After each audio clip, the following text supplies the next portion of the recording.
voyez ce que je veux dire? Ouais. Or, le rôle d'une institution comme la nôtre, et c'est pour ça que je regrette de ne pas l'avoir fait, mais moi, ce n'était pas ma mission de faire ça. Maintenant, je réagis comme ça parce que je veux me défendre. Je veux comprendre pourquoi, à ce moment-là, il y a une espèce je dirais, et j'ose le mot, de volonté d'assassinat symbolique. Donc, ça m'a amené à rencontrer les gens et discuter avec eux et découvrir qu'il y a une demande de dialogue. Il y a une forte demande de dialogue et que les gens sont disponibles. Vous savez, le Marocain, c'est quelqu'un qui a cette gentillesse innée en lui, mais qu'il faut savoir cultiver. Sinon, il peut devenir redoutable. Et c'est ce que je disais à cet ami, en lui disant, mais tu as un talent que tu as investi dans la destruction. Tu ne crois pas qu'ensemble, on peut utiliser ce talent pour construire? Parce que finalement, c'est quoi l'objectif? L'objectif, c'est pas... L'objectif, c'est que nous avons une mission qui est celle de dire comment faire en sorte que les Marocains du monde, parce que j'aime pas le terme éméreux, tout ça, hein, les Marocains du monde, je dirais, cultivent ce lien avec leur pays. Vous ne pouvez pas, cultiver ce lien si vous ne l'arrosez pas, je dirais d'une certaine manière, d'échange, de dialogue. Dernièrement, effectivement, je suis assez content d'avoir trouvé cette signature. Je dis Marocains du monde, loin des yeux, mais près du cœur. Alors que d'habitude, le slogan dit loin des yeux, loin du cœur. Donc, mais concernant les Marocains, c'est loin des yeux, mais près du cœur. Donc voilà, je crois que Samim est dans le cœur même de notre mission, c'est effectivement d'installer le dialogue avec eux. Mais M. Jlaï, parce que je vois aussi qu'il y a un timing, comme on dit, qui a peut-être aussi aidé, parce que vous ne voyez pas que c'est un ensemble aussi de frustration chez les Marocains du monde, comment vous les appelez, c'est-à-dire, c'est ça peut-être qui a fait réagir, qui a des Marocains qui se sont fait écartés, même au niveau même de la composition vraiment Si vous voulez que je revienne sur la question de la composition, non, je pense que non mais je peux on dit en quelques mots. Pour juste parce que c'est un peu ça, parce qu'il y a la majorité, c'est-à-dire on voit encore un rêve d'une démocratie. C'est beaucoup de Marocains qui disent ben voilà. C'est-à-dire, on va revenir à quelque chose, c'est des gens du Maroc qui vivent pas vraiment à l'extérieur qui ont fait le choix, c'est ça ce qu'on nous dit. C'est pas vrai, c'est pas vrai. Ça c'est un élément faux de l'histoire, non, c'est pas vrai. Non. D'abord, premièrement, il faut, me semble-t-il, prendre la mesure de ce que c'est que l'immigration marocaine. L'immigration marocaine, selon les chiffres officiels, c'est 3 472 000, je sais pas quoi, hein, mais dans lesquels il n'y a pas les enfants de moins de 16 ans, pas les clandestins, les machins, etc. Donc, nous avons beaucoup de chercheurs qui cherchent mais qui ne trouvent pas, et qui effectivement trustent ce sujet et qu'eux parlent de 5 millions, etc.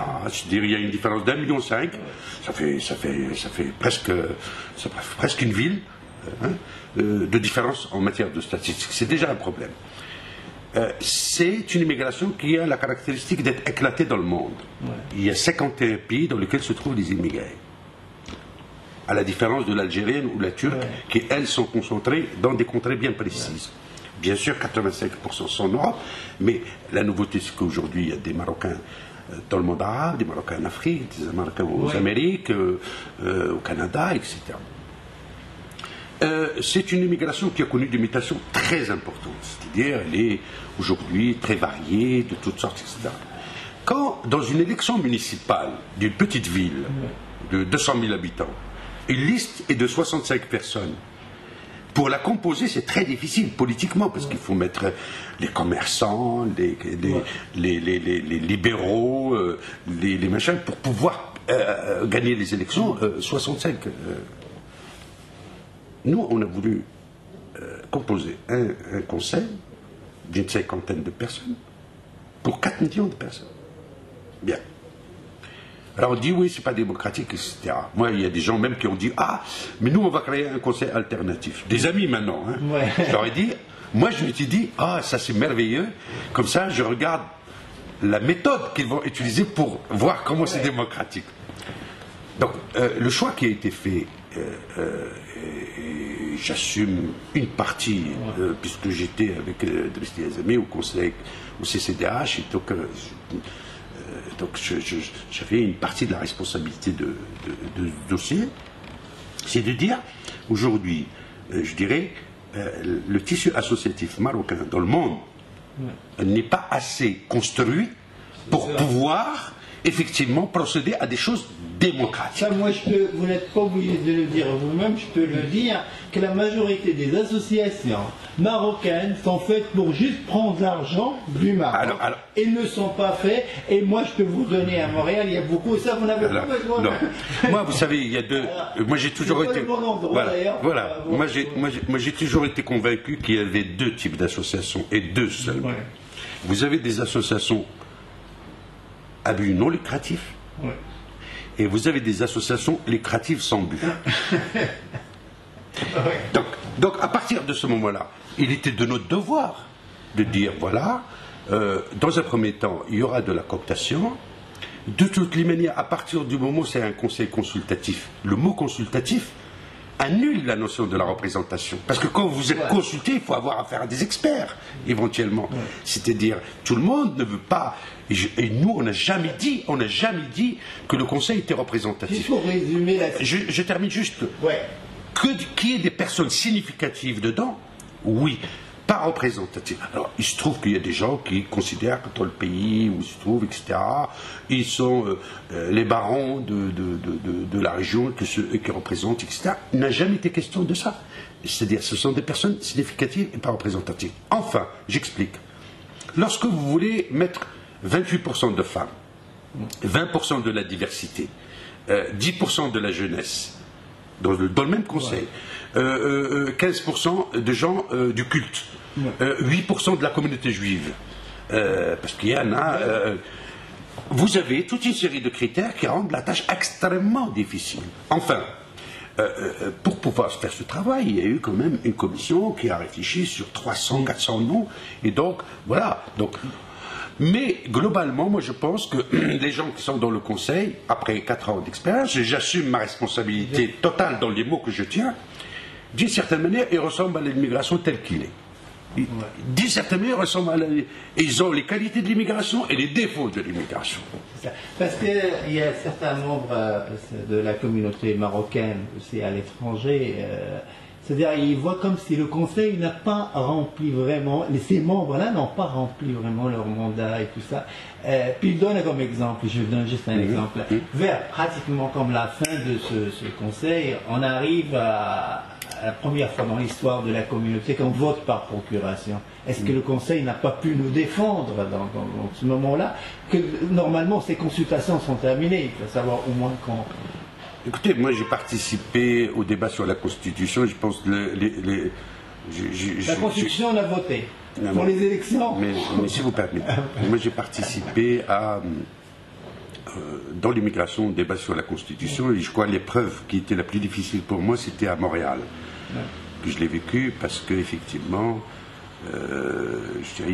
j'étais très étonné qu'on n'ait pas pu vraiment débattre alors qu'on était dans un pays à valeur ajoutée démocratique extraordinaire où c'est le débat. Mais juste pour dire.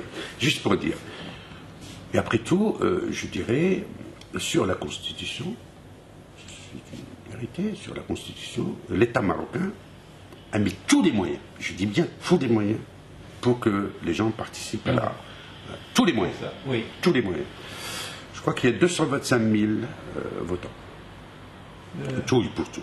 Ça, voilà. Montréal, il y avait 1,6%. Voilà. Mais ça ne veut pas dire que, que les gens ne s'intéressent pas à la question. Il y a des gens qui sont... Non, bon, peu importe. Il y a un malentendu sur la question de la participation politique, et notamment les procurations. Oui. Après tout, c'est pas nous qui décidons ça. Mais vous aurez pu nous défendre. Mais moi, je l'ai dit à Montréal. Oui. Je l'ai dit à Montréal. Ça, pour ouvrir une parenthèse, monsieur Juelif, Montréal, à Montréal, c'est pas Montréal qui vous a reçu, c'est la manière comment votre affaire était organisée. On essayait tellement de protéger monsieur Ajbali qu'on a... J'ai pas besoin de protection. Pas du tout. Pas du tout. Il y a des gens des fois qui pensent à notre... Non, pas du tout. J'ai eu 2 débats à Montréal. J'ai eu 2 débats. Un débat avec la communauté marocaine, très, dans un restaurant très fermé. Les gens ont dit ce qu'ils voulaient, etc. Un deuxième débat qui était ouvert, où il y avait effectivement, je dirais, une espèce de petit complot. C'était dans un contexte bien précis, avec des gens du 20 février qui sont venus, des gens de la SN, etc. Bon, voilà, j'ai défendu mon point de vue, ils ont défendu le leur, mais comme il y avait un écrage d'autistes, donc on n'a pas pu s'entendre, c'est ça. Bon, mais peu importe. Je dis, c'est l'État, le ministre de l'Intérieur, après rencontre avec les partis politiques qui, effectivement, définissent les modalités du code électoral, qui ont décidé cette fois-ci, qui est de la procuration. Est-ce que ça va continuer comme ça, ce genre de choses? C'est-à-dire c'est dans leur rôle, c'est dans leur rôle, seulement maintenant, aujourd'hui. C'est pour ça que c'est très important. C'est dans leur rôle. Aujourd'hui, la Constitution, il a des articles qui, effectivement, je dirais, jamais une Constitution, depuis qu'il y a des constitutions dans ce pays, jamais une Constitution n'a consacré presque 5 articles à la question de l'immigration. Il y a un article qui s'appelle 17 et il y a un article 18. Parce que moi, je ne considère pas que la participation à un projet démocratique, à une nation, se réduit tout simplement au vote. L'article 18 dit effectivement, par exemple, que toutes les institutions qui traitent de près ou de loin de la question de l'immigration, que ce soit la jeunesse, que ce soit je sais pas moi, le CNDH, que ce soit, je sais pas, doivent faire place, effectivement, aujourd'hui, pour qu'il y ait la participation au projet de notre société. Il reste la question de la participation politique. Moi, j'ai mon point de vue là-dessus. Et moi, un jour, j'ai dit dans une réunion à tous les membres, je dis, je suis le seul ici qui s'est présenté à une élection, qui sait ce que sont les affres d'une campagne électorale. Les affres d'une campagne électorale. Donc c'est pas que je suis contre. Je dis que nous avons le devoir, nous, de réfléchir et de donner à notre pays les modalités, effectivement, les plus consensuelles pour réfléchir à cette participation politique. En même temps, il ne faut pas oublier que dans certains pays comme la Hollande, comme l'Allemagne, bientôt la Belgique, qui commencent à se méfier de cette espèce de double allégeance, d'être ici, de voter là-bas. Parce que le vote, c'est le plus haut degré de l'intégration. C'est le plus haut degré de l'intégration. Et donc, parce que, effectivement, aujourd'hui, la question de l'immigration est devenue d'abord mondialisée, toutes les sociétés parlent de leur immigration, en bien ou en mal. Vous voyez, je disais à ce jeune qui était avec nous, je lui dis, vous savez, l'espèce de schizophrénie qu'il peut y avoir, comment effectivement l'immigration vue de notre pays est un atout, et dans beaucoup de pays, il est considéré comme un handicap. Vous voyez, l'insécurité là, parce que soi-disant les jeunes, etc. Et ici, oui, bon, le transfert, l'économie, les machins. Vous voyez, nous sommes tenus, effectivement, je dirais d'une certaine manière, de donner et de livrer, je dirais, une réflexion qui engage l'avenir de notre pays. Bon, maintenant, il y a la Constitution, il y a peut-être la nouvelle loi sur le Conseil, et je pense que ce dialogue qui est entamé peut faire contribuer tout un chacun, effectivement, à la réflexion. Mais je sais par avance, pour avoir fait l'expérience au CCDH, que jamais on consultera les 4 millions. Et que même si on met 1000 personnes dans le Conseil, le 1001e dira il ne me représente pas, parce que nous avons quand même le syndrome de l'estrade, hein, ce que j'appelle le syndrome de l'estrade. C'est quand quelqu'un monte sur l'estrade, on le fusille pour effectivement dire il ne me représente pas, moi je monte à sa place. C'est ça, je veux juste revenir au dialogue. Là, ça va continuer ce dialogue maintenant que vous êtes heureux vraiment de cette... Parce que je peux vous dire, les gens que vous avez consultés, les gens avec qui vous avez ouvert ce dialogue, ils sont très très heureux. C'est-à-dire, est-ce que vous allez continuer? D'ailleurs, j'ai entendu tout le monde vous disait merci monsieur Elveli, merci. C'est rare que jamais je pensais un jour qu'on allait dire le mot merci à monsieur et je vais aller voir quelqu'un de CSM. Ça aurait pu être. Mais aujourd'hui, est-ce que ça vous avez testé comme ça dans un petit, et puis vous pouvez l'élargir, vous pouvez vraiment enfin faire sentir à cette communauté qui fait partie de ça, il n'est pas vraiment écarté, comme on dit à la québécoise. Écoutez, je vais vous dire, d'abord, moi je ne voudrais pas récupérer quoi que ce soit. Moi, je n'ai rien fait pour moi. Il faut dire merci au CCM. Moi, je ne fais pas ça, effectivement. Je veux juste qu'on soit clair sur ce point. Moi, je suis partie intégrante du CCM. Ensuite, donc, l'initiative que je prends, je ne la prends pas de façon personnelle, etc. L'occasion a fait le larron, mais je ne la prends pas. Je la prends en concertation, effectivement, avec mon secrétaire général. Je ne vois pas actuellement d'autres responsables. Et donc, on discute. Bien. La deuxième chose qui est très importante pour nous, et pour moi particulièrement, c'est que cette communauté, moi, j'en fais partie. Moi, je ne suis pas un fonctionnaire, je ne suis pas un consul, je ne suis pas... moi, je suis un immigré. Je le revendique. Quand je parle avec des immigrés, je leur dois la vérité. En bien ou en mal. Parce que je ne veux pas leur raconter de choses bidons. Parce que je ne veux pas qu'ils me racontent des choses bidons. Quand une association n'est pas représentative, je lui dis, tu n'es pas représentatif. Je suis désolé. Je suis désolé. Et que notre devoir, pour le bien de notre pays et pour le bien de l'immigration, c'est qu'on doit se donner comme objectif de vraiment construire le tissu associatif marocain. Vous savez, donc moi j'appartiens à cette communauté. C'est-à-dire, ma famille, ma femme, mes enfants sont encore en France. Je suis encore, je suis pas. Donc à partir de ce moment-là, je dirais, il y a une chose dont je suis convaincu.